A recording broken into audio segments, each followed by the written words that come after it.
Hey everybody, that's loud.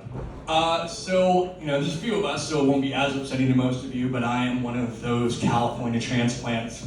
I know. But if I'm being honest with you guys, I moved up here, I was in LA, and I had a girlfriend at the time who had a horrible cocaine addiction.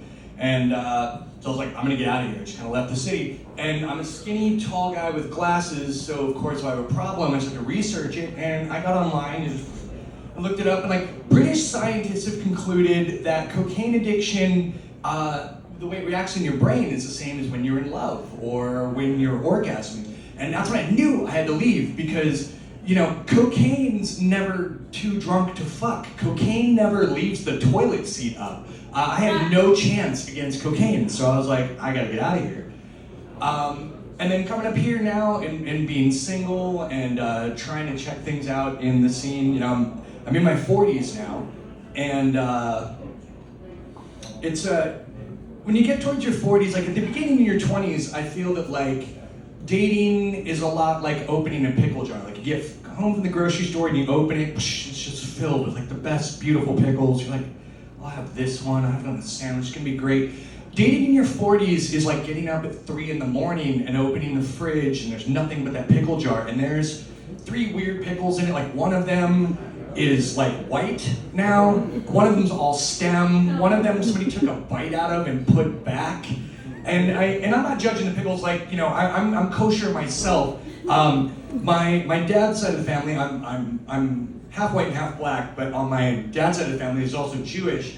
But just to keep the gatekeeping going in the world, my grandmother is a black Jew from Alabama, and I was like, so I'm Jewish? And they're like, no, it's on your dad's side of the family, so you don't get to be Jewish. Which is unfair, because it's so I don't get to be the chosen people, but I'm absolutely slave stock. And I just don't think that the gatekeeping's necessary for that.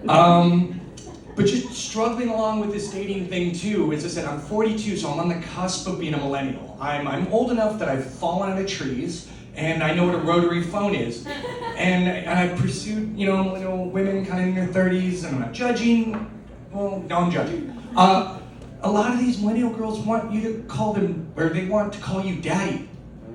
I don't want to be a dad. I've had strong pull-out game these 42 years, specifically not to be a dad. We heard from him, it's not a great game. I don't want to be a dad.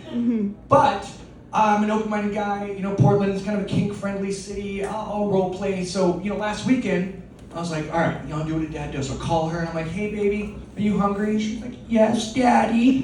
Yeah. You want to go get some ice cream? Oh, daddy, I love ice cream. It's like, okay, I'm gonna pick you up at 7. I'll see you there. She's like, oh, daddy, I'm so excited. And then I didn't show up. And I think she has a softball game next week, and I fucking won't be there either. And then further, with the dating, now we're just at home using the apps, especially after the pandemic, hiding in the house, can't just physically see people, so you're just swiping away. And there's 2 things I see on apps that are weird. The first, everybody's photos are just manicured, beautiful, lighting's right, but there's these people with guns. The first photo is just, that person. I have nothing against guns. I'm not here to take your guns away. I have a problem with people who use guns as a replacement for personality. Just fucking be a person, And the other thing is these people, they all want to hike. Everybody in the Pacific Northwest wants to take you on a fucking hike. If you're 35 or above and single, I'm not following you into the fucking woods. What happened to everybody else that followed you into the woods that you are still single at 35? I'm not doing it. I'm just gonna sit right here and wait for the person with the van and the candy. So when I get murdered, at least I won't break a sweat. Thank you, everybody. I'm Brian Russell.